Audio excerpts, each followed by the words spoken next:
தீபாவளிக்கு முந்தின நாள் கூட சந்திச்சிடலான்ற ஒரு போக்கில் தான் எல்லா இடமுமே கையாளப்பட்டது. கார்த்திக் ராஜாவுக்கு தெரியக்கூடிய இந்த யோசனை இல்லை வெளியில இருந்து ஆளுங்கட்சிக்கு ஜால்ரா அடிக்கக்கூடியவர்களுக்கு வரக்கூடிய யோசனை ஒரு கட்சியினுடைய தேர்தல் மேலாண்மை பொதுச் செயலாளராக இருக்கிறவருக்கு தெரியாதா? சென்னை நகரில் இவ்வளோண்டு மழை பெய்ததற்கு நீங்கள் முட்டியை மடிச்சு கட்டிக்கிட்டு வேட்டியை மடிச்சு கட்டிக்கிட்டு இன்னைக்கு முட்டி அளவு தண்ணியில் நின்றுகிட்டு இருக்கிறீங்க. ஆனால் விஜய் எங்க போனாரு? யாருக்கு விஜய் எங்க ஏன் வரணும்? கடந்த ஒரு மாதமா ஏன் யாருமே ரியாக்ட் பண்ணல? எல்லாருமே ரியாக்ட் பண்ணிட்டு தான் இருக்கிறாங்க. யார் ரியாக்ட் பண்ணலன்றீங்க? ஆதவர்ஜினா பண்ணியிருக்கிறாரு, ஐஆர்எஸ் அருண்ராஜ் பண்ணியிருக்கிறாரு. எத்தனை நாட்களுக்கு பிறகு யார் எத்தனை நாட்களுக்கு பிறகு பொதுச் செயலாளர் ஏன் தலைமறைவாகிறாரு? தலைமறைவானாருன்னு உங்களால் அதிகாரப்பூர்வமாக சொல்ல முடியுமா? அப்ப அதிகாரப்பூர்வமா ஏன் பத்திரிகையாளர்களை சந்திக்கல? யாருக்கு? அவர் எப்போதுமே பத்திரிகையாளரை சந்திச்சில்லை. அது எவ்வளவு நெருக்கடிகள் கொடுத்தாலும் இன்னைக்கு அந்த மக்களை அழைத்தாவது இன்னைக்கு மகாபலிபுரத்தில் சந்திச்சுக்கிட்டு இருக்கிறார். இது முறையா இருக்குமா? அது முறையோ இல்லையா? தமிழக அரசு இதற்கு தொடர்ச்சியாக அழுத்தம் கொடுத்துருக்குறாங்க. சமூக நீதியை பேசக்கூடியவர்களுக்கு இதுக்கு வெக்கமா இல்லையான்னு நீங்கள் கேட்டிருக்கணும். நான் பொறுப்பு கொடுப்பாங்கன்றதுக்காக பேசக்கூடிய ஆட்கள் இல்லை. அந்த வரிசையில் என்ன தயவு செஞ்சு எடை போட்டுறாதீங்க. இங்கே கார் ரேஸ் விட்டும் ஹெலிகாப்டர் ரேஸ் விட்டும் மக்களை கொண்டுகிட்டு இல்லை, விளையாட்டுத்தனமாக இல்லை. நாங்கள் பிரச்சாரத்துக்கு போய் கொள்ளுவோங்கிறீங்களா? யாருக்கு இல்லை, இப்போ நீங்கள் உங்களுடைய கருத்துல இருந்து நான் ஒரு விஷயத்தை முன் வைக்கிறேன். இப்போ நீங்கள் இவ்வளவு பட்டியலிட்டீங்கல்ல, இதெல்லாம் நாங்கள் பேசியிருக்கோம். அது எல்லாமே திரு ஜலீல் அவர்கள் பேசின கருத்தாக தான் பார்க்கப்படுது. நீங்க எல்லாத்துக்குமே வா நீங்க பாருங்க, திட்டமிடுதல் என்றது தமிழக வெற்றி கழகத்துக்கு தெரியும். அந்த அரசியல் கட்சியை நடத்தக்கூடியவர்களுக்கு மக்களை என்ன சந்திக்கணும், எப்போ கொண்டு போய் சேர்க்கணுன்றத மௌனமாக இருக்கிறார்னா மௌனமே மிகப்பெரிய சிறந்த ஆயுதம். நபிகள் நாயகமே சொல்லியிருக்கிறார் பல நேரங்கள்ல. நான் திரும்பவும் சொல்றேன், இப்ப திமுக அரசாங்கம் இல்ல திமுக அரசாங்கம் எல்லாத்தையும் முன் வச்சுக்கிட்டு இருக்கிறாரு. ஜெயிச்சிட்டாரா? ஒரு கவுன்சிலர் கூட ஜெயிக்கலையே, எல்லாத்துக்கும் போயிட்டாரு. இப்ப நீங்க கேட்டீங்கல்ல, மழை வெள்ளத்துக்கு போயிட்டாரு, எல்லாத்துக்கும் போயிட்டாரு, ஜெயிச்சிட்டாரா? ஆனா மக்களோட நிக்கிறார்ல. யாருக்கு? மக்களோட நிக்கிறார்ல, மக்கள் ஆதரிக்கிறார்.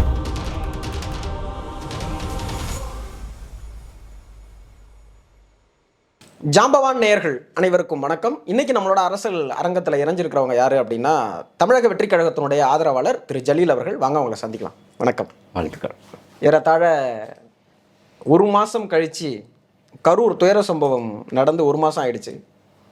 இவ்வளவு நாள் அமைதி காத்த தமிழக வெற்றி கழகத்தினுடைய தலைவர் விஜய் அவர்கள் ஆறுதல் இங்கே வரவழைச்சி சொல்ல தயாராக இருக்கிறாரு. இது குறித்து எப்படி பார்க்குறீங்க? இல்லை, இன்றைக்கி ஒரு மாத காலம் அப்படின்றத பார்த்தீங்கன்னா, ஒரு மாத காலம் எப்பேற்பட்ட தடைகள் இருந்தது. அந்த தடைகளை எவ்வளோ தூரம் முட்ட முடியுமோ அந்த முயற்சி செய்ய முடியுமோ, தீபாவளிக்கு முந்தின நாள் கூட சந்திச்சிடலான்ற ஒரு போக்கில் தான் எல்லா இடமுமே கையாளப்பட்டது. அவர்களை இந்த சம்பவம் நடந்த அடுத்த அரை மணி நேரம் அவர் காதுக்கு செய்தி அடுத்த வினாடியே காவல்துறையினுடைய உயர் அதிகாரிகளை சந்திச்சிட்டாரு, பார்க்கணுன்றதை தெரிவிச்சிட்டாரு. அப்பத்திலிருந்தே அந்த தடைகள் எல்லாத்துக்குமே இன்றைய அளவு வரைக்கும் தமிழக அரசு கையாண்டுக்கிட்டு தான் இருக்குது. அவர்களை சந்திக்கக்கூடாது, கரூருக்கு பயணம் மேற்கொள்ளக்கூடாது அப்படின்ற ஒரு நெரேட்டிவை தான் செட் பண்ணிக்கிட்டு வந்தாங்க. அதன் அடிப்படையில் கொடுக்கப்பட்ட மண்டபங்கள் கூட சில முதலாளிகள் தடுமாறிட்டாங்க.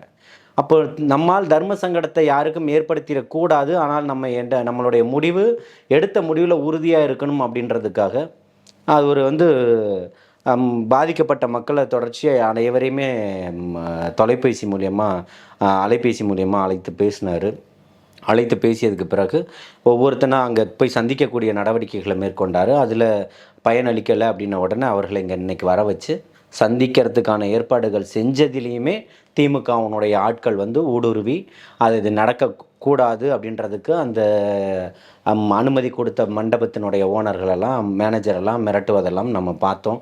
அவங்களுக்கு ஒரு பெரிய அழுத்தங்கள் கொடுத்ததையும் பார்த்தோம். அதையும் தாண்டி இன்றைக்கி தமிழக வெற்றி கழகத்தினுடைய தலைவர் தளபதி அவர்கள் அந்த அத்தனை குடும்பத்தாரையும் சந்திச்சுக்கிட்டு இருக்கார். சரி, இப்போ நீங்கள் சொல்கிறீங்க அவர் அங்கேருந்து புறப்பட்ட அடுத்த அரை மணி நேரத்திலே கரூரில் என்ன துயர சம்பவம் நடந்ததுங்கிறத அவருக்கு அப்போது தெரிஞ்சிருச்சு, அப்படி தானே?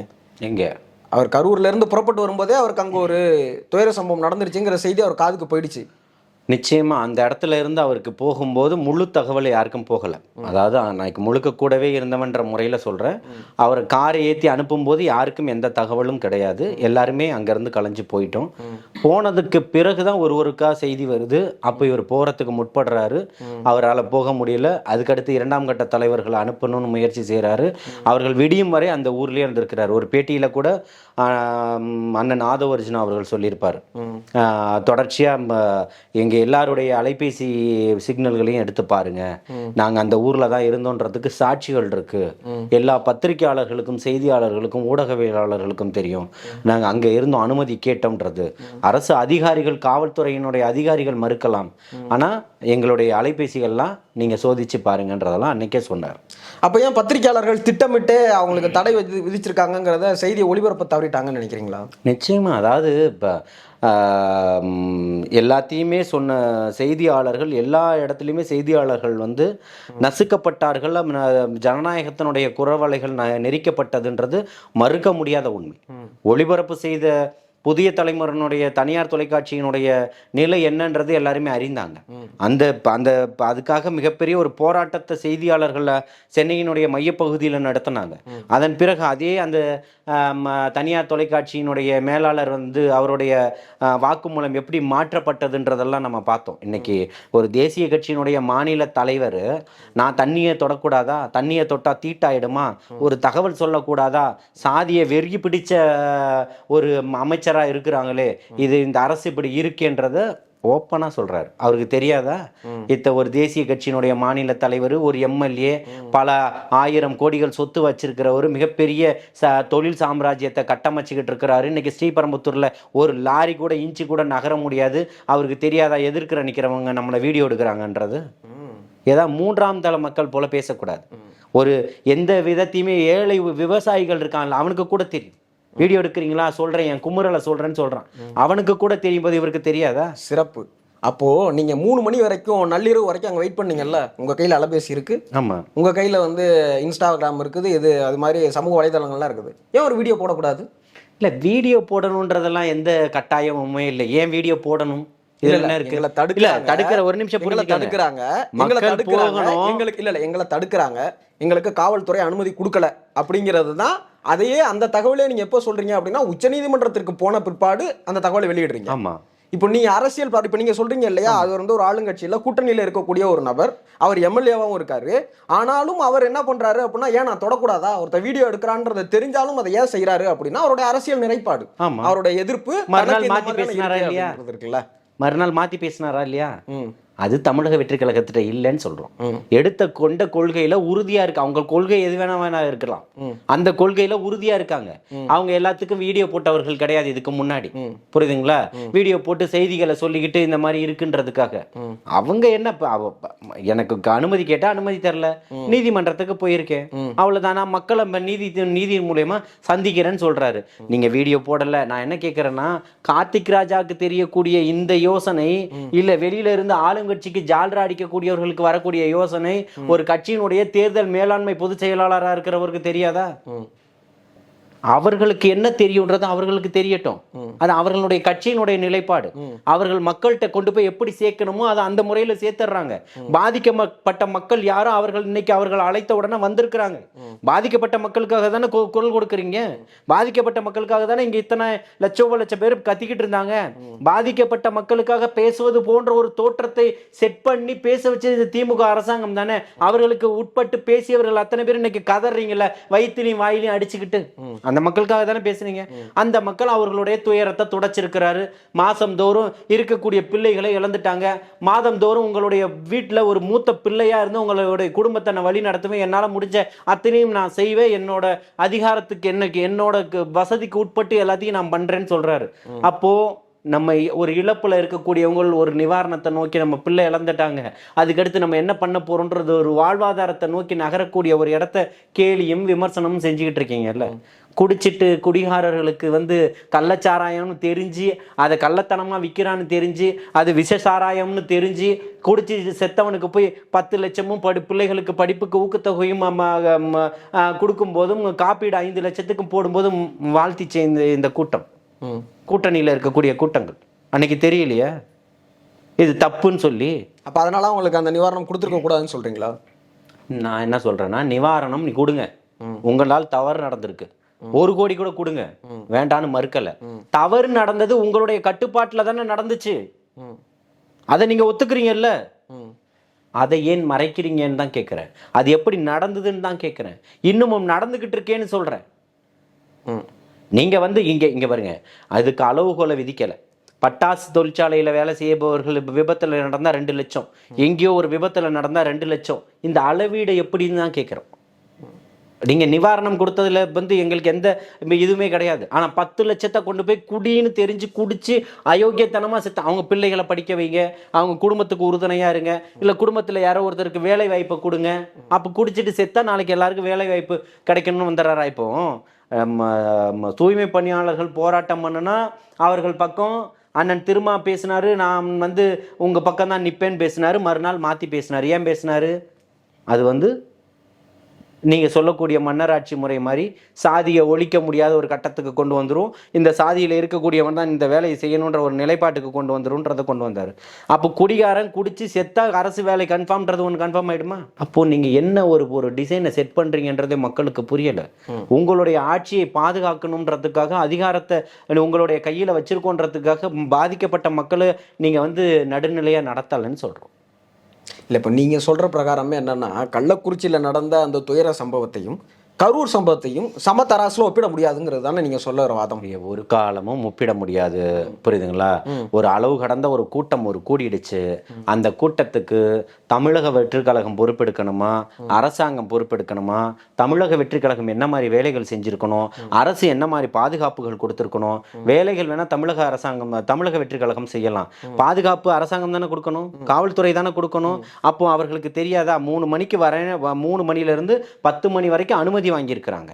12 மணிக்கு வருவோம் அப்படின்றத விழா ஏற்பாட்டாளர்களுக்கு தான் அறிவுறுத்தப்பட்டிருக்கு. விழா எதுல? அதாவது பொதுச் செயலாளர் ஒரு ட்வீட் போடுறாங்க, அதை வச்சு தான் இவ்வளோ நல்லா பேசிக்கிட்டு இருந்தாங்க. 12 மணிக்கே எல்லாரும் வாங்கன்னு, அது எல்லாரும் வாங்கன்னு கூப்பிடல, ஒரு 10-11 பேரோட லிஸ்ட்டை போட்டு அந்த 10-11 பேரும் விழா நிகழ்வு ஏற்பாட்டாளர்கள் அங்கே வாங்கன்னு சொல்லியிருக்காங்க. அந்த ட்வீட்டில் அது மென்ஷன் பண்ணியிருக்காங்க. ஆமாம், அதை எடுத்து எல்லாமே ஆதாரத்தோட கொடுத்துருக்குறாங்க. அது வேணால் நம்ம எடுத்து பார்ப்போம், புரியுதுங்களா? அந்த 10-11 பேரையும் மென்ஷன் பண்ணி போட்டிருக்காங்க. பொதுமக்களுக்கான அதிக வேலைகள் இல்லை. ஆனால் முதல் நாள் எல்லா பத்திரிகையாளர்களையும் சந்திக்கிறார். அந்த வீடியோவில் அவர் என்ன சொல்றாரு, அதே பொதுச் செயலாளர் அவர்கள் காணொலியில் தெரிவிக்கும் போது எல்லா பத்திரிகையாளர்களையும் மட்டும் பத்திரிகையாளர் சந்திப்பில் அப்போ கூட மதியழகன் வந்து பின்னாடி இருக்காரு. இவர் கூப்பிடுறாரு, யார்ப்பா மாவட்ட செயலாளர் வர சொல்லப்பா, மதியம் வர சொல்லப்பான்னு கூப்பிட்டு பக்கத்தில் நிறுத்திட்டு இவர் தான் அறிவிக்கிறாரு, நாளைக்கு மதியானம் 12 மணிக்கு வேலுச்சாமிபுரத்தில் விஜய் அவர்கள் வந்து பேசுவாங்க அப்படின்னு. நீங்கள் ட்விட்டில் வந்து இவங்களெல்லாம் மென்ஷன் பண்ணியிருக்கு அப்படின்னு சொல்கிறீங்க. ஆனால் ஒரு ஊடகத்தை சந்திக்கிற போது அந்த ஊடகத்தில் அவர் ஊடகவியலாளர்கள் ஏன் கேட்கல? நீங்கள் வந்து 3 மணிலேருந்து தான் 10 மணி வரைக்கும் தான் அனுமதி வாங்கியிருக்கீங்கன்றது 4 நாளைக்கு முன்னாடியே தெரிஞ்சிருச்சு. எல்லா செய்திகள்லையும் காணொலிகள் ஒளிபரப்பப்படுது, புரியுதுங்களா? ஒரு விஷயம் ஆகலைன்ன உடனே அதில் 1000 குற்றங்களை கண்டுபிடிச்சி தமிழக வெற்றி கழகத்தின் மீது மிகப்பெரிய பொன்முடி மேலே சேத்தவாரி போட்ட மாதிரி இங்கே வந்து மிகப்பெரிய ஒரு கரைய பிம்பத்தை கட்டமைச்சலாம் நினைக்காதீங்க. அது திமுக அரசாங்கத்துக்கு இன்னைக்கு ஒரு மிகப்பெரிய ஒரு சாபக்கேடை மக்கள் உருவாக்கிட்டாங்க. இன்னைக்கு ஜென்மத்துக்கும் நீங்கள் எந்திரிச்சு வர முடியாதுன்ற ஒரு அளவுக்கு இன்னைக்கு அடித்து நிமித்திக்கிட்டு இருக்கிறாங்க. விவசாயிகள் இன்னைக்கு அத்தனை பேரும் கொந்தளிச்சு கத்திக்கிட்டு இருக்கிறான். சென்னை நகரில் இவ்வளோண்டு மழை பெய்ததற்கே நீங்க முட்டியை மடிச்சு கட்டிக்கிட்டு, வேட்டியை மடிச்சு கட்டிக்கிட்டு இன்னைக்கு முட்டி அளவு தண்ணியில நின்றுகிட்டு இருக்கிறீங்க. ஆனால் விஜய் எங்க போனாரு? யாருக்கு விஜய் எங்க? ஏன் வரணும்? ஏன் வரணும்? யாரு நேரடியா வந்த? யாரு வரணும்? யாருன்னு கேட்கிறேன். அவர் வந்து என்ன பண்ண போறாரு? எதுவும் பண்ண மாட்டாரு. ஆட்சி 5 வருஷமா நீங்க சுகம் போகமா அனுபவிச்சுட்டு 50-75 ஆண்டுகள் இந்த மண்ணை உறிஞ்சி குடிச்சிருக்கோன்ற வெக்கமே இல்லாம இந்த கேள்வியை கேட்கலாமா? சரி, இந்த மக்களின் மன்னராட்சி முனையை கட்டமைப்பீங்க, உங்க கொள்ளு பேரம் வரைக்கும் இன்னைக்கு கொண்டு வந்து நீங்க இங்க வச்சிருவீங்க, நீங்க ஆட்சியை அலங்கரிக்கலாம்னு சொல்லி உங்க குடும்பத்தில் உள்ளவங்க எல்லாத்தையுமே பண்ணிடுவீங்க. சதுப்பு நிலங்களை விற்பீங்க, கொள்ளை அடிப்பீங்க, இருக்கக்கூடிய காவாயை கட்டுறேன்னு 5000 கோடிக்கு மேல கொள்ளை அடிப்பீங்க, எல்லாத்துலயும் ஊழல் வழிந்தோடும். ஆனா இருக்கிறவர்கள் எல்லாரும் இங்க களத்துல வந்து நின்னனும், மக்களை பாதுகாக்கணும். மக்களை பாதுகாக்கிறதுக்கு அவர் ஒருபோதும் எந்த இடத்துலயும் தயங்குது இல்லை. தமிழக வெற்றி கழகத்தினுடைய தலைவர் தளபதி அவர்களுடைய தம்பிகளும் தங்கைகளும் தயாரா இருக்கிறாங்க. மானத்தோட உரத்தோட தமிழனா இருந்தா, நீங்க தமிழரா இல்ல, திராவிடத்தை தான் பேசக்கூடியவர்களா இருப்பீங்க, கையெழுத்து போட்டு ராஜினாமா பண்ணிட்டு போங்க. பாத்துக்கிறதுக்கு சந்திக்கிறதுக்கு தயாரா இல்ல. நீங்க சொல்றதை நான் புரிஞ்சுக்கிறேன். ஒரு கட்சியோ அல்லது ஆளுங்கட்சியோ நீங்க முன்வைக்கிறீங்க, இவங்க தான் இதற்கு காரணம் இந்த 5 ஆண்டுகள்லன்னு. நான் என்ன கேட்குறேன், எதிர்க்கட்சி தலைவர் திரு எடப்பாடி கே பழனிசாமி அவர்கள் டெல்டா மாவட்டத்துக்கு போறாங்க. நீங்க சொல்ற அதே தண்ணியில இறங்கி நின்று வேட்டியை மடிச்சு கட்டிட்டு நெல்மணிகள்லாம் முளைச்சிருக்கு அப்படிங்கிறத ஆளும் அரசாங்கத்திற்கு எதிராக சுட்டி காட்டுறாங்க. இந்த மாதிரியான இதர கட்சிகள்லாம் மழை வெள்ள பாதிப்புகள்ல இறங்கி வீதிக்கு வராங்க. அப்போ நீங்க என்ன கேட்குறீங்கன்னா, நாங்க வந்தா முதலமைச்சரா வந்தாதான் நாங்க வீதியில இறங்கி நிற்போம், இல்லாட்டா நாங்க வரவே மாட்டோங்கிறது எந்த விதத்துல நியாயமா இருக்கும்? தவறு. கடந்த கால வரலாறுகளை பாருங்க. மழை வெள்ளங்கள்ல பாதிக்கப்பட்ட மக்கள் பிரச்சனைகள்ல பனையூர் எல்லா கழச்சி இடத்துலையுமே எங்கே வேணா அழைச்சிருக்கலாம், புரியுதுங்களா? எங்கே வேணா அழைச்சிருக்கலாம், என்ன வேணா நடந்திருக்கலாம். ஆனால் ரியாக்ட் பண்ணோமா இல்லையான்றது தான் இங்கே பேசும் பொருளாக இருக்குது, புரியுதுங்களா? பரந்தூரில் போய் மக்களை சந்திச்சதா இருக்கணும், எந்த இடத்துக்கு அனிதா வீட்டுக்கு போனதாக இருக்கட்டும், தூத்துக்குடிக்கு போனதாக இருக்கட்டும், கடந்த ஒரு மாதமா ஏன் யாருமே ரியாக்ட் பண்ணல? எல்லாருமே ரியாக்ட் பண்ணிட்டு தான் இருக்கிறாங்க. யார் ரியாக்ட் பண்ணலன்றீங்க? ஆதவர்ஜினா பண்ணியிருக்கிறாரு, ஐஆர்எஸ் அருண்ராஜ் பண்ணியிருக்கிறாரு. எத்தனை நாட்களுக்கு பிறகு? யார் எத்தனை நாட்களுக்கு பிறகு? பொதுச் செயலாளர் ஏன் தலைமறைவாகிறாரு? தலைமறைவானாருன்னு உங்களால் அதிகாரப்பூர்வமாக சொல்ல முடியுமா? அப்ப அதிகாரப்பூர்வமா ஏன் பத்திரிகையாளர்களை சந்திக்கல? யாருக்கு? அவர் எப்போதுமே பத்திரிகையாளரை சந்திச்சில்லை. ஒரு நிகழ்வு நடக்கக்கூடிய இடத்துல ரொம்ப சாதாரணமாக இருப்பார். நீங்கள் மைக்கு போட்டிங்கன்னா விருப்பம் இருந்தால் பேசுவார், இல்லைன்னா ஒரு பதிலை சொல்லிட்டு கடந்து போய்கிட்டே இருப்பார்.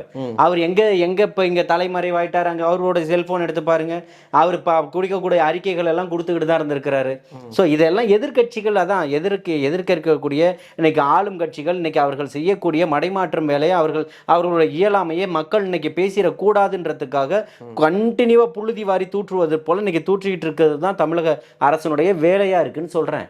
எதிர்க்கட்சி தலைவருக்கு ஒரு பொறுப்பு இருக்கு.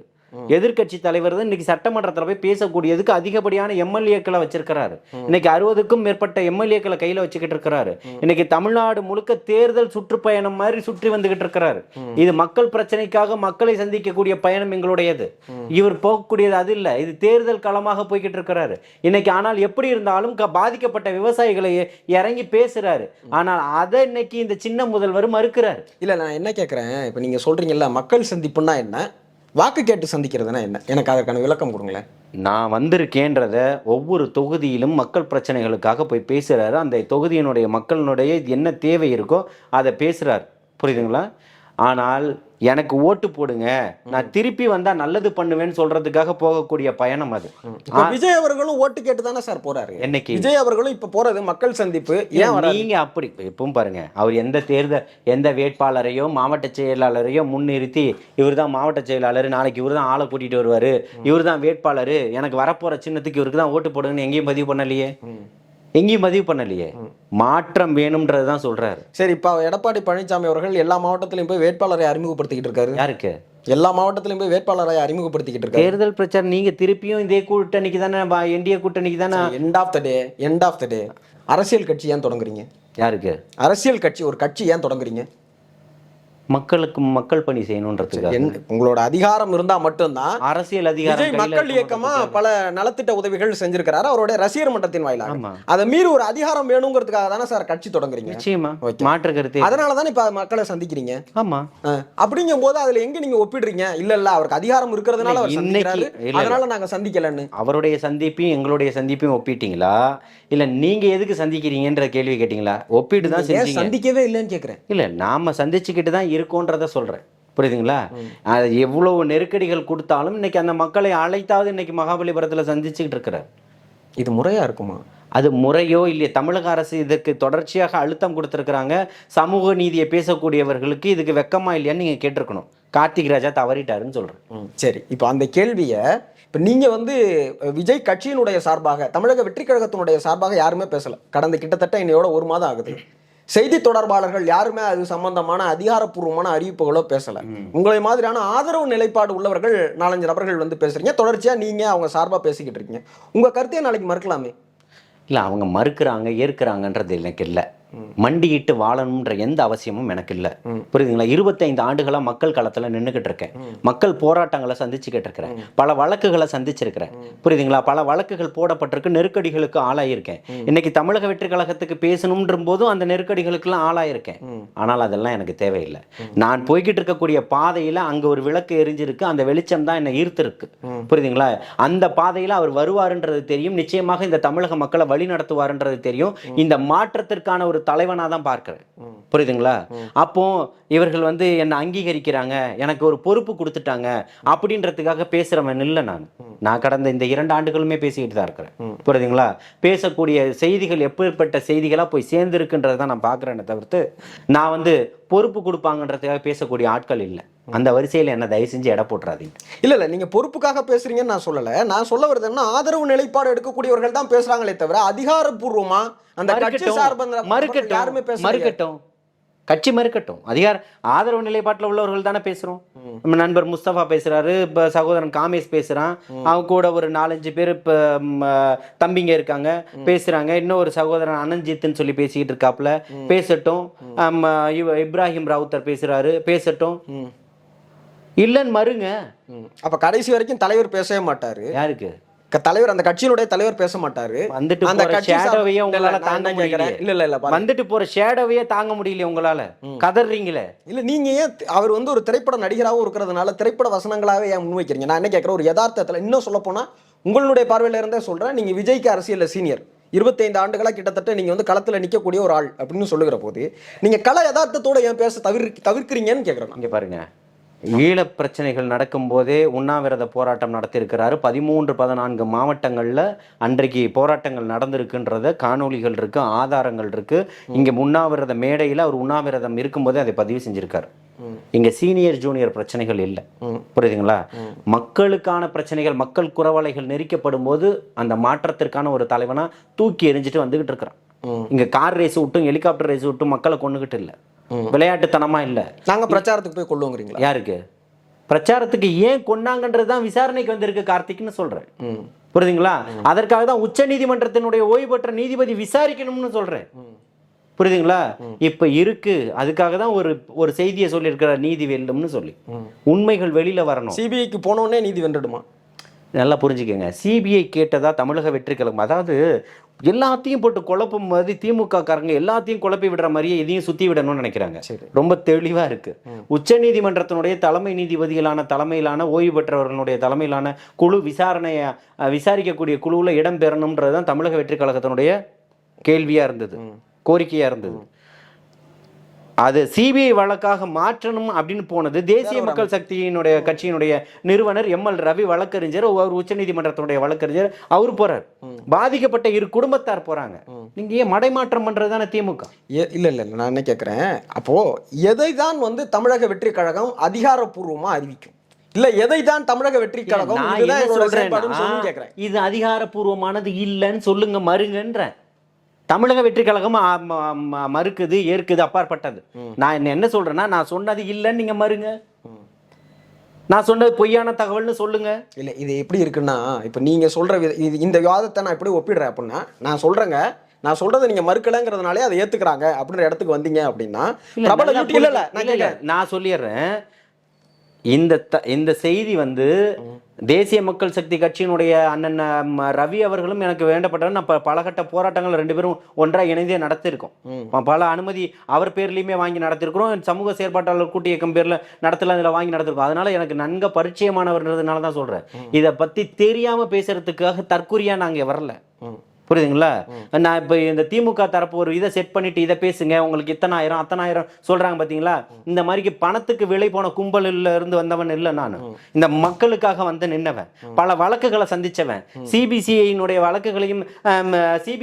வழக்குகளுக்கும் உட்பட்டு ஜல்லிக்கட்டு போராட்டத்தில் எத்தனை நெருக்கடிகளை சந்திச்சேன்றது எனக்கு தெரியும். புரியுதுங்களா? அப்பேற்பட்ட மக்களுக்காக நிற்கக்கூடியவன். அந்த மாதிரி ஒரு தலைவன் வந்திருக்கும் போது உங்களுடைய நெருக்கடிகள் இன்னைக்கு உங்களோட ஒட்டுமொத்த கோவணமும் அவிழ்க்கப்படுது. இந்த தமிழக மக்களுக்கு ஒட்டுமொத்தம் திரையிடப்படுது. உங்களுடைய ஊழல், லஞ்சம், லாவணியம் அத்தனையும் இன்னைக்கு திரையிடப்படுது. அப்படின்றதுனாலதான் இவ்வளவு பெரிய பிரம்மாண்டமான ஒரு பிரபலம் வந்து பேசும்போதுதான் நீங்க உங்களுக்கான அச்சம் ஏற்படுதுன்னு சொல்றேன். இத்தனை நாள் எடப்பாடியார் கத்தும்போது உங்களுக்கு அச்சம் இல்ல, மோடி வந்து பேசும்போது அச்சம் இல்ல, அமித்ஷா வந்து பேசும்போது அச்சம் இல்ல, அண்ணாமலை பேசும்போது இங்க உங்களுக்கு அச்சம் இல்ல. ஆனா இன்னைக்கு அச்சப்படுறீங்க. காரணம், இன்னைக்குதான் உண்மை வெளிப்படுது. இப்பதான் இருள் நீங்குது, வெளிச்சம் வந்துகிட்டு இருக்குன்னு சொல்றோம். இல்லை, இப்போ நீங்கள் உங்களுடைய கருத்துல இருந்தே நான் ஒரு விஷயத்தை முன் வைக்கிறேன். இப்போ நீங்கள் இவ்வளவு பட்டியலிட்டீங்கல்ல, இதெல்லாம் நாங்கள் பேசியிருக்கோன்னு, அது எல்லாமே திரு ஜலீல் அவர்கள் பேசின கருத்தாக தான் பார்க்கப்படுது. இருந்துட்டு போகுது. விஜயனுடைய ஆதரவாளர் தானே தவிர இருந்துட்டு திரு போகுது. விஜய் அவர்களோ அல்லது தமிழக வெற்றி கழகமோ அதிகாரப்பூர்வமா இதை குறித்து எங்கேயுமே பேசலைங்கிறது இருக்குல்ல. அதை தானே நான் உங்கள்கிட்ட திரும்ப கேள்வியா முன்வைக்கிறேன். இங்க பாருங்க. இது உங்களுடைய தனிப்பட்ட கருத்தாக இருந்தால், நான் திரும்ப உங்களை கேட்குறேன், இது உங்களுடைய தனிப்பட்ட கருத்தாக இருந்தால், இப்போ நீங்கள் எப்படி சொல்ல வரீங்களோ இது வந்து இவங்க எல்லாருமே கூட்டணி கட்சிகள் எல்லாமே ஒரு கண்ணாடியின் வழியாக திமுக அரசை அங்கே கவனிக்கிறாங்க அப்படிங்கிற மாதிரியே ஜலீல் அவர்கள் அவருடைய கண்ணாடியின் வழியாகவே விஜயை சந்திக்கிறாரோ, விஜயை பார்க்கிறாரோ அப்படிங்கிறத நான் கேட்குறேன். அப்படியெல்லாம் எந்த அவசியமும் கிடையாது, புரியுதுங்களா?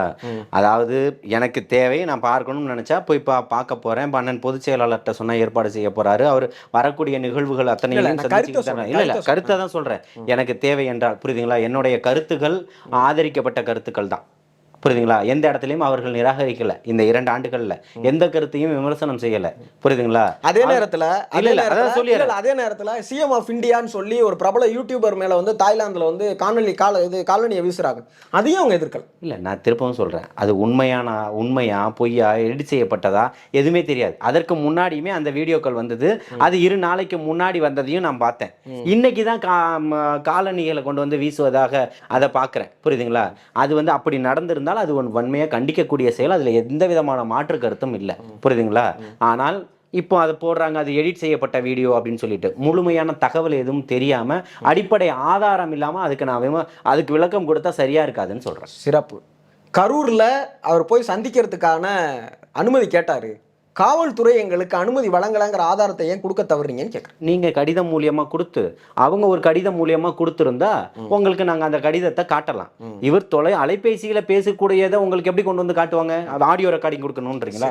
அன்னைக்கே நாங்கள் பேசணும், எங்களை போகக்கூடாதுன்னு சொல்லிட்டாங்க, அதனால தான் நான் வந்துட்டேன் அப்படின்னு அவர் அங்கேயே சொல்லியிருந்திருக்கலாம். அவர்கள் சொல்றாரு. இல்லை, எப்போ சொன்னார்? எப்போ வேணா சொல்லிட்டு உண்மையை தானே சொன்னாரு. மறுக்கட்டும், 16 நாள் கழிச்சு சொன்னாரா இல்லையா? Sir, delayed process sir. எப்படி வேணா எடுத்துக்கங்க. ஒரு துயர சம்பவம். சரி, நீங்க இவ்வளவு டிலேய்டா ஒரு விஷயத்த சொல்லிடுவீங்க, நாளைக்கு வந்து நாங்க தான் அன்னைக்கே சொன்னோமே அப்படிங்கிறது இருக்குல்ல, அதை எப்படி ஏத்துக்க முடியும்? உங்களுடைய ஆட்சியில, சமூக நீதியினுடைய ஆட்சியில கள்ளக்குறிச்சிக்கு போராடணும், சிபிஐக்கு அப்புறமா கொடுப்பீங்க. இன்னைக்கு வரைக்கும் வேங்கை வயலுக்கு கொடுக்க மாட்டீங்க. வேங்கை வயலோட ப்ராசஸ கார்த்திக் எப்படி பாக்குறாரு? நீதி கிடைச்சிருச்சுன்னு நினைக்கிறாரா? நிச்சயமா கண்டிக்கப்படணும். அங்க நீதி நிலைநாட்டப்படணும். யார் தவறு செய்தவர்கள் யாராக இருந்தாலும் அவர்கள் மேல நடவடிக்கை எடுக்கணும். அது அரசாங்கம் முறை தவறி செயல்பட்டு இருக்குமே, ஆனால் அரசாங்கத்தையும் நாம வந்து கண்டிக்கணும். அது எல்லாத்தையும் நான் ஏத்துக்கிறேன். இவங்க யாருமே சரியில்லை. இங்க இருக்கக்கூடிய பட்டியல் சமூகம் சொல்லக்கூடிய, இப்ப தாழ்த்தப்பட்ட சமூகம் சொல்லக்கூடியவர்கள், இன்னைக்கு பேசக்கூடிய ஷெட்யூல் காஸ்ட்ல இருக்கக்கூடியவர்கள் பேசக்கூடியவர்கள், ஒருத்தன் வந்து நான் பாதிக்கப்பட்டுட்டேன், சாதிய ரீதியினால ஒரு பிரச்சனையில வந்து இந்த மாதிரி ஒரு கண்ணோட்டத்தோட என்ன பாக்குறாங்கன்னு சொன்னா, அது அரசியலமைப்பு சட்டத்துக்கு எதிரானதா ஆதரவானதா? எதிரானது தானே. செல்வ பெருந்தகை பேசினார்ல, ஏன் எந்த நடவடிக்கையுமே எடுக்கல? சரி, நான் உங்கள்கிட்ட ஒண்ணே கேட்கிறேன். அவர் இல்ல நான் அபிஷியலா பேசினாரோ அன்அபிஷியலா பேசினாரோ, இந்த கேமராவை ஆஃப் பண்ணிட்டு நான் இங்க தப்பு பண்ணா சரியாயிடுமா? சரி, சரியாகுமா தவறாகுமா? தவறுதான். யார் செய்தாலும் தவறு தான். அந்த தவறுல எங்களுக்கு, நான் திரும்பவும் அதுதான் கேட்கிறேன். ஒரு தேசிய கட்சியினுடைய ஒரு மாநில தலைவரா இருக்கிறவர், சாதிய ஆணவ வெறி பிடிச்சி அலையுது இந்த அரசாங்கம், இந்த துறையினுடைய அமைச்சர்னு சொல்றாரு. மறுநாள் அவரே, நீங்க தான் சொன்னீங்க, மறுநாள் அவரே தான் மாத்தி பேசுறாரு அப்படின்னு. அப்போ அவர் வந்து சாதிய வெறிய பிடிச்ச கும்பல்கள் அடக்கிடுச்சு அவரை. சார், நான் திரும்ப உங்கள்கிட்ட ஒன்று தான் கேட்குறேன். இப்போ நீங்கள் இந்த வேங்கைவேல் சம்பவம் சொன்னதுனால நான் கேட்குறேன், இவங்க யாருமே சரியில்லை சார். விஜய் அவர்கள் ஏன் அரசியலுக்கு வராரு, ஏன் களத்துக்கு வராரு? நான் வந்தால் இது எல்லாத்தையும் உங்களோட நீங்க என்னன்னா எல்லாத்துக்கும் வாயை திறந்து வச்சுக்கிட்டு வான்னு கூப்பிட்டு இருக்கிறீங்க. என்ன, உங்களுக்கு எல்லாத்துக்கும் பதில் சொல்லிக்கிட்டும் இருக்கக்கூடியது எல்லாத்தையுமே கொண்டு வந்து காட்டணும்ன்ற எந்த அவசியமும் இல்ல. மக்களுக்கான திட்டத்தை வகுக்கிறாரு, மக்களை எப்ப சந்திக்கணும்னு தெரியல. இன்னைக்கு மக்கள் கிட்ட பேசும் பொருளா மாறி இருக்கிறாரு. 41 உயிர்கள் அங்க பலியிடப்பட்டதுக்கு அப்புறமும், இந்த கூட்ட நெரிசல்ல துயர சம்பவம் ஏற்பட்டதுக்கு பிறகும் கரூர் மக்களுடைய மனநிலை இன்னைக்கு மாறி இருக்குன்னு இல்ல, ஒட்டுமொத்த தமிழக மக்களுடைய மனநிலையும் மாறி இருக்கு.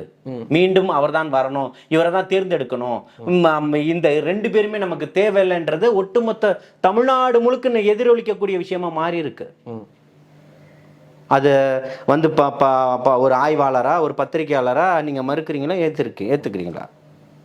இல்லை, அது நான் திரும்பவும் சொல்றேன், அது வந்து வாக்கு எண்ணிக்கையின் போது தான் தெரியும் தமிழக மக்களுடைய எண்ண ஓட்டம் என்னங்கிறது. நம்ம அதை வச்சு தானே நீங்க இன்னைக்கு அத்தனையுமே இது பண்ணிக்கிட்டு இருக்கிறீங்க. எல்லாமே நம்ம போட்டு வச்ச திட்டங்கள் அத்தனையும் இன்னைக்கு பாலுங்குழியில விழுந்துருச்சு. நம்ம பேசிக்கிட்டு இருந்த ராகுல் காந்தி அந்த பக்கம் பேசிக்கிட்டு இருக்கிறாரு. இன்னைக்கு எதிர்கூட்டணியிலே இருக்கக்கூடிய பிரதான கட்சின்னு சொன்ன காங்கிரஸினுடைய கட்சி மாநில தலைவர் இன்னைக்கு எதிர்த்து பேசுறாரு. இன்னைக்கு காலையில 9 மணிக்கு வேல்முருகன் பத்திரிகையாளர் சந்திப்புகள் நடத்துறாரு. கம்யூனிஸ்டுகள் ஆல்ரெடி கொந்தளிச்சுக்கிட்டு இருக்கிறாங்க. விடுதலை சிறுத்தைகள்ல கூட்டணியில இருந்து வெளியில வா தலைவான்னு தொண்டர்கள் கத்திக்கிட்டு இருக்கிறாங்கன்றத உங்களுக்கான பயமும் அச்சமும் ஏன் ஏற்படுது? இன்னைக்கு அதை தான் சொல்றேன் கார்த்திக். இன்னைக்கு இப்ப ஏற்பட்ட ஒரு மிகப்பெரிய ஒரு பிரம்மாண்டம் எழுச்சி புரட்சி வந்து நிக்குது. இது மாற்றத்திற்கானதுன்னு தான் சொல்றேன். நீங்க எல்லாத்துக்குமே வா வா வா நீங்க பாருங்க, திட்டமிடுதல் என்றது தமிழக வெற்றி கழகத்துக்கு தெரியும். அந்த அரசியல் கட்சியை நடத்தக்கூடியவர்களுக்கு மக்களை என்ன சந்திக்கணும், எப்போ கொண்டு போய் சேர்க்கணும்ன்றத மௌனமாக இருக்கிறார்னா மௌனமே மிகப்பெரிய சிறந்த ஆயுதம். நபிகள் நாயகமே சொல்லியிருக்கிறார் பல நேரங்கள்ல. அந்த மௌனத்தை கடந்து இன்னைக்கு அத்தனையுமே சாதிச்சுக்கிட்டு இருக்கிறார். இன்னைக்கு மக்கள் அந்த நிலையிலும் இந்த நிலையிலும் எந்த நிலையிலும் மாறாம அவர் பக்கமே நின்றுகிட்டு எல்லா நேரமும் மௌனமா இருக்கிறது எப்படி ஒரு அரசியல் கட்சி? எல்லா நேரமும் அவர் மௌனமா இல்லையே, எல்லா நேரமும் மௌனமா இல்லையே. 3 நாள் கழிச்சுதான் அந்த மதுரை மாநாட்டுல பேசினார்ல, அதுக்கெல்லாம் பேச வேண்டியது இல்ல. விக்கிரவாண்டி மாநாட்டுல பேசினார், கடைசி வரையும் கத்திக்கிட்டே இருந்தீங்களே. அவரு ஊழல்வாதின்னு தான் சொன்னாரு, திமுகன்னு சொல்ல. அவர் வந்து பாசிசவாதின்னு தான் சொன்னாரு, மோடின்னு சொல்ல. இப்படிப்பட்ட பொய்யும் புரட்டையும் மாத்தி மாத்தி கலர் கலரா பேசக்கூடியதுதானே உங்களுடைய வேலை. என்ன சொல்றேன், நான் என்ன கேட்கிறேன், திரு விஜய் அவர்கள் எங்கேயாவது ஒரு இடத்துல வந்து எனக்கு திமுக அரசாங்கம் இங்கெல்லாம் நெருக்கடி கொடுக்குது சார், நான் கரூருக்கு திரும்ப போலான்னு முயற்சி பண்ணேன், நடக்கல. அதே மாதிரி நாங்க மண்டபங்கள் கேட்டோம், என்ன புரியல சார். அரசியல்னா எனக்கு புரியல, நீங்க அரசியல்னா என்ன நீங்க சொல்ல வரீங்க? இல்ல நான் என்ன கேட்கிறேன், இப்போ பண்றது அத்தனையுமே கொண்டு வந்து உங்கள்ட்ட சொல்லிடணும், சொல்லிட்டா தீந்துரும் பிரச்சனை. மக்கள் மன்றத்துல நீங்க எதை முன் வச்சு அரசியல் செய்வீங்க? இல்ல நான் திரும்பவும் சொல்றேன், இப்ப திமுக அரசாங்கம் வந்து இல்ல திமுக அரசாங்கம் எல்லாத்தையும் முன் வச்சுக்கிட்டு இருக்கிறாரு. ஜெயிச்சிட்டாரா? ஒரு கவுன்சிலர் கூட ஜெயிக்கலையே, எல்லாத்துக்கும் போயிட்டாரு. இப்ப நீங்க கேட்டீங்கல்ல, மழை வெள்ளத்துக்கு போயிட்டாரு, எல்லாத்துக்கும் போயிட்டாரு, ஜெயிச்சிட்டாரா? ஆனா மக்களோட நிக்கிறார்ல. யாருக்கு? மக்களோட நிக்கிறார்ல. மக்கள் ஆதரிக்கலையே. யார? மக்களோட அவர் நிக்கலாம். 36 லட்சம் பேர் ஆதரிச்சிருக்காங்க. இங்க பாருங்க, நீங்க 36 லட்சம் பேருன்றதெல்லாம் கடந்த கால வரலாறுகள். என்ன நடக்கக்கூடிய வரலாறு என்னன்றத பாருங்க. 26 தேர்தல் முடிஞ்சா நம்ம அதை சொல்லலாம் சார், அது கூடி இருக்கா குறைஞ்சிருக்காங்கிறது. பார்வையாளனா கூட ஒரு வெகுஜன மக்களா கூட கார்த்திக்கு இது எட்டல. எது எட்டலன்றீங்க? அரசியல் களத்துல இன்னைக்கு புதிய கட்சியினுடைய தமிழக வெற்றி கழகத்தினுடைய வருகை எப்படிப்பட்ட பிரம்மாண்டமா இருக்குன்றத நீங்க வந்து ஒரு வெகுஜன மக்களா கூட உங்களால முடியல. நான் திரும்பவும் சொல்றேன், நான் திரும்ப உங்கள்கிட்ட ஒன்னே நான் முன்வைக்கிறேன். மக்கள்கிட்ட ஒரு புதிய கட்சி வருகிற போது எல்லாருக்குமே ஒரு ஏகோபித்த ஆதரவுங்கிறது இருக்கும். இல்ல அப்படியெல்லாம் எந்த கட்சிக்கும் யாருக்குமே இல்லையா? இல்ல நான் என்ன கேக்குறேன், புது கட்சிகள்ல ஏசி சண்முகம்னு ஒருத்தர் இருக்கிறாரு, அவர் ஒரு கட்சி ஏகோபித்த ஆதரவு அவருக்கு கிடைச்சிருச்சா? கமலஹாசன் ஒரு கட்சி வச்சிருந்தாரு, ஏகோபித்த ஆதரவு கிடைச்சிருச்சா? கமலஹாசன் வருகிற போது அவருக்கு ஏகோபித்த ஆதரவு இருந்தது, இருக்கு. கமலஹாசன் அதான் என்னை போன்றவர்கள்லாம் அன்னைக்கும் போகல, போதுமா? இன்னைக்கு கேட்டீங்கல்ல, நான் வந்து இல்ல இல்ல இல்ல இல்ல இன்னைக்கு வந்திருக்கிறேன், நான் அன்னைக்கெல்லாம் போகலையே. யார் எப்படின்றதெல்லாம் இன்னைக்கு மக்களுக்கு தெரியும், புரியுதுங்களா? இந்த மாதிரியான ஒரு செல்வாக்கு வந்திருக்குன்னு சொல்லுங்க பாப்போம். வரலையே, புரியுதுங்களா? இன்னைக்கு எத்தனையோ கட்சிகளுடைய இருக்கக்கூடிய தேர்தலில் போட்டியிட்டு இன்னைக்கு எம்எல்ஏவாக ஒரு தனி சின்னத்தில் நிற்காம வேற ஒரு கட்சியினுடைய கூட்டணி கட்சியினுடைய சின்னத்தில் நின்று ஜெயிச்ச இன்னைக்கு உங்களுடைய ஜெயிச்ச பிறகு உங்களுடைய கட்சிகள் அங்கீகாரங்கள் எல்லாம் ரத்து செய்யப்பட்டதெல்லாம் பார்த்துக்கிட்டு தானே இருக்கிறோம் பல கட்சிகளை. அதனால எல்லாரோடவும் இதை ஒப்பிட்டுறாதீங்கன்னு சொல்றேன், வரிசையில் நிறுத்தி பார்த்துறாதீங்க சார். இப்போ நான் உங்கள்கிட்ட நான் திரும்ப உங்கள்கிட்ட முன்வைக்கிற கேள்வி அதுதான். கிட்டத்தட்ட 1 மாதம் ஆயிடுச்சு, அஃபீஷியலாக அதிகாரப்பூர்வமாக தமிழக வெற்றி கழகத்திலேருந்து யாரும் பேசலை. எனக்கு தெரிஞ்சு ஒரு கால் இன்னைக்கு அந்த சந்திப்பு முடிஞ்சதுக்கப்புறம் மற்றவர்கள் பேசலாம்னு நினைக்கிறேன். நீங்கள் என்ன சொல்கிறீங்கன்னா, அதாவது வந்து எல்லாத்துக்குமே நாங்கள் ரியாக்ட் பண்ணோம் அப்படிங்கிறீங்க. இந்த ஒரு ட்ராக் ரெக்கார்டு எடுத்து பாருங்க. இந்த 1 மாதத்தில் 3ஆவது நாள் 72 மணி நேரம் கழித்து தான் திரு விஜய் அவர்கள் காணொலி வெளியிடுறாங்க. உச்சநீதிமன்றத்திற்கு போன பிற்பாடு தான் ஆதவ் அர்ஜுனா அவர்கள் வெளியில் வந்து பத்திரிகையாளர்கிட்ட வந்து நாங்கள் அவங்க தான் வெயிட் பண்ணோம் அப்படிங்கிற தகவலை சொல்கிறாங்க. இப்போ சமீபமா கூட சின்ன இளைவேளை மறுநாள் கரூர் துயர சம்பவம் நடந்த மறுநாள் இதே ஜாம்பவான்ல நான் பேசியிருக்கேன். அன்னைக்கு காலையில எல்லாருமே அங்கதான் இருந்தாங்கன்றத பதிவு செஞ்சிருக்கேன். 28ஆம் தேதி காலை. நான் திரும்பவும் சொல்றேன், நீங்க ஆதரவாளர் இல்ல, நான் ஆதரவாளர்னா இல்லாத தகவலை சொல்லல. 16 நாள் கழிச்சு அதே தகவல் அவர் சொன்னார் இல்ல, அதை நீங்க நான் ஆதரவாளர் எனக்கு அவர் சொன்னதை ஏத்துக்கிறீங்க. எனக்கு இருக்க இப்ப பெரிய சிக்கலே என்னன்னா இப்போ எல்லாமே இந்த மாதிரி சோசியல் மீடியாலயோ அல்லது ஆதரவாளர்களோ முதல்ல ஒரு நரேட்டிவை நீங்க செட் பண்ணிடுவீங்க. அதை பிற்பாடு பொறுமையா வந்து விஜய் அவர்களோ அல்லது விஜய் கட்சியினுடைய அபிஷியல் பர்சன்ஸோ ஆதரிப்பாங்களா? நான் அவங்க பேச எப்படி தயங்குகிறத ஆகுறேன்? இல்ல அவங்க பேச தயங்குகிறத தைரியம் இல்ல பேச இல்லாதவர்களாம் பயப்படுறத இல்ல. நீங்க உடைச்சு பாத்துறீங்க. அவங்க தலைமை அதுக்கு கழகம் எதிர்ப்பு இல்லன்னு தெரிஞ்சோன்னா இல்ல அவங்க இல்ல பேசுறாங்களா? அப்படியெல்லாம் ஒண்ணுமே எதுவுமே கிடையாது. புரியுதுங்களா? கருத்துக்கள் என்பது சுதந்திரம். கருத்து சுதந்திரம்ன்றது இந்திய அரசியல் சாசன சட்டம். ஒரே ஒரு கேள்வி முன் வச்சிடறேன். ஒரே ஒரு கேள்வி வச்சு இப்போ நீங்கள் சொல்கிறீங்கல்ல அஃபிஷியல் பர்சன்ஸே என்னவா சொல்கிறாங்க அப்படின்னா, கிட்டத்தட்ட அந்த கிளாடரில் 7வதோ 8வதாக இருக்கக்கூடிய திரு லயோலா மணி அவர்கள் வந்து சொல்கிறாங்க, சந்திக்க இருப்பதாக தகவல். இந்த தகவல்ங்கிற வார்த்தை ரொம்ப புதுசாக இருக்குது தமிழ் யாரை ஊடகங்கள்ல. சந்திக்கிறது? அதாவது வந்து கரூர் மக்களை சந்திக்க இருப்பதாக தகவல், வந்த தகவலை பகிர்கிறேன் அப்படின்னு தான் அஃபிஷியலாக அந்த கட்சியில் இருக்கக்கூடிய நபர் இல்ல, அவரே நல்லா தெரிவிக்கிறார் போது புரிஞ்சுக்கங்க. அவ தம்பி வந்து நான் என்ன சொல்றேன்னா, இன்றைக்கு நேற்றில் கிட்டத்தட்ட 10 ஆண்டுகளாக மணியும் நானும் வந்து பல கட்ட போராட்டங்களில் ஒன்றா முன்னெடுத்து போயிருக்கோம், வந்திருக்கிறோம். மணி வந்து எதை குறிப்பிட்டு அந்த தகவல்களை பதிவிட்டிருக்கிறாருன்றது எனக்கு தெரியலை. நான் அந்த தகவலை பார்க்கவும் இல்லை. புரியுதுங்களா? அப்படி இருக்கும்போது அந்த தகவல் இல்லை, அதுதான் சொல்கிறேன். அந்த அந்த இதுக்கு அவருக்கு என்ன தகவல் கிடைச்சதோ அதை வந்து பதிவிட்டிருக்கலாம், இல்லை சொல்லுவதை வந்து ஒரு மேம்பாக்காக சொல்லியிருக்கலாம். புரியுதுங்களா? அப்படி சொல்லிட முடியுமா ஒரு கட்சியினுடைய பொறுப்பில் இருக்கிறவங்க? இல்லை, ஆதாரமாகவும் தகவலின் அடிப்படையில் தகவல் வந்துருச்சுன்னா அதுக்கப்புறம் தகவல் வந்துருச்சு, உறுதி செய்யப்பட்ட தகவல்னு போட போறாரு. அவர் செவிக்கு வந்த செய்தி உறுதி செய்யாத தகவலை பகிர முடியுமான்னு நான் கேட்குறேன். இல்லை, நான் என்னன்னா ஒரு தகவல் வந்திருக்குன்றத சொல்லலாம், அப்புறம் ஆமாம் அது உறுதி செய்யப்பட்டது உறுதி செய்யப்படாததுன்றதை கூட சொல்லலாம், தப்பே இல்லையே. நான் ஒரு விஷயத்த கேள்விப்படுறேன், எப்போ இப்படி அங்கே விஷயம் நடந்துகிட்டு இருக்குன்னு சொல்கிறேன். அந்த தகவல் ஒரு விஷயம் கேள்விப்பட்டால் அதை உனக்கு சொல்கிறேன், ஜாக்கிரதையாக இரு, இல்லை பார்த்துக்கோ உனக்கு வந்துக்கிட்டு இருக்கு அப்படின்றத உங்களுக்கான ஒரு தகவலை உங்கள்கிட்ட பரிமாறுறேன். இதில் என்ன தப்பு இருக்க முடியும்? அவர் அபாயகரமான செய்தி எதுவும் பதிவிடல. இல்லை, அப்புறம் அபாயகரமாகவே இருந்தாலும் கூட தகவல்னு சொல்லும்போது அது பாதுகாக்கப்பட்டது தானே இல்லையா? அந்த தகவலை உறுதி செய்ததாக தகவல் உறுதியான தகவல்ன்ற அளவுக்கு இன்றைக்கு ஊடகங்கள் போயிட்டு இருக்கிறது வந்து தமிழ்நாட்டு அரசியல்லையே தமிழக வெற்றி கழகத்தினுடைய வருகைக்கு பின் தான் அப்படிங்கிறது இருக்குல்ல. நான் உங்கள்கிட்ட முன்வைக்கிற கேள்விங்கிறது ஒன்று தான். அஃபிஷியல் பர்சன்ஸ் யாருமே ஒரு மாத காலமாக பேசாத போது இப்போ நீங்கள் பேசுகிறீங்க, இப்போ நீங்கள் என்ன சொல்கிறீங்கன்னா அதை முடிஞ்சால் மறுக்க சொல்லுங்கள் அப்படிங்கிற இடத்துக்கு வரீங்க. அப்போது நீங்கள் எல்லா விதமான கருத்தையும் வந்து முன் வச்சிருவீங்க, அதற்கு வந்து ஆதரவு இருக்கா எதிர்ப்பு இருக்கா அப்படிங்கிறத பார்த்துக்கிட்டு பிற்பாடு பொறுமையாக கட்சியை சார்ந்த நபர்களோ இல்லை கட்சியினுடைய தலைமையோ பதில் சொல்லுதா அப்படிங்கிறது தான் கேள்வி. அப்படியெல்லாம் அந்த மாதிரி எந்த விதமான கட்டமைப்புகளும் கிடையாது. அதற்காக அதை நோக்கி பயணம் செய்யக்கூடியவனு நானும் அல்ல. புரியுதுங்களா? அது இப்பவும் சொல்கிறேன், அந்த கட்சியினுடைய தலைமை மீது, தலைமை பண்பு மீதும் அண்ணன் பொதுச் செயலாளர் மீதும் நம்ம அளவு கடந்த அன்பு வச்சிருக்கிறோம், மரியாதை வச்சிருக்கிறோம். அவர்களுக்கு நடந்து கொள்ளக்கூடிய விதங்கள் இருக்குது. தலைவர் தளபதி அவர்களுடைய முன்னெடுப்பு இங்கே தமிழகத்தில் மிகப்பெரிய ஒரு மாற்றத்தை ஏற்படுத்தும்ன்றதை நம்பி ஈர்த்து தான் அவர்களுக்கு ஆதரவான ஒரு நிலைப்பாட்டில் நம்ம இருக்கிறோமே தவிர்த்து வேற ஒன்றும் இங்கே கிடையாது. ஆனால் இவர்கள் வந்து நம்மளை வச்சு இறங்கி ஆழம் பார்க்குற கதையும் இங்கே கிடையாது. புரியுதுங்களா? அவர்களுடைய கட்சியினுடைய கட்டமைப்புகளை என்ன பண்ணணுன்றதை தலைமை கழகம் ஒரு முடிவெடுத்து தலைமை நிர்வாகிகளாக ஒரு அறிவிப்புகள் கொடுத்துருக்குறாங்க. அதுக்காக தம்பிகள்லாம் ஒரு கட்டுப்பாட்டுக்காக கட்டுப்பட்டு அங்கே இருக்கிறாங்க. இவ்வளோதான் வித்தியாசமே தவிர்த்து லயோலா மணிக்கெல்லாம் பேச சொல்லி தரணுன்றது இல்லை. நம்ம நண்பர் ராஜ்மோகனுக்கோ வீர விக்னேஸ்வரனுக்கோ ரமேஷுக்கோ பேச சொல்லி தரணுன்றதெல்லாம் பல கட்ட பேட்டிகளை கொடுத்துருக்குறாங்க, பல காணொலிகளை சந்திச்சிருக்கிறாங்க, பல நேர்காணல்களில் மக்கள் மன்றங்களில் விவாதிச்சிருக்கிறாங்க. எல்லாத்துக்கும் பதில் சொல்வதற்கு தயாராக தான் இருக்கிறாங்க. நிச்சயமாக சீக்கிரம் விரைவில் வருவாங்க. பலதரப்பட்ட கேள்விகளை நீங்கள் முன்வைக்கலாம், எல்லாத்துக்கும் பதில் சொல்வதற்கு தயாராக இருப்பாங்க. உங்கள் கருத்துக்கும் நேரத்திற்கும் நன்றி. வாழ்த்துக்கள்.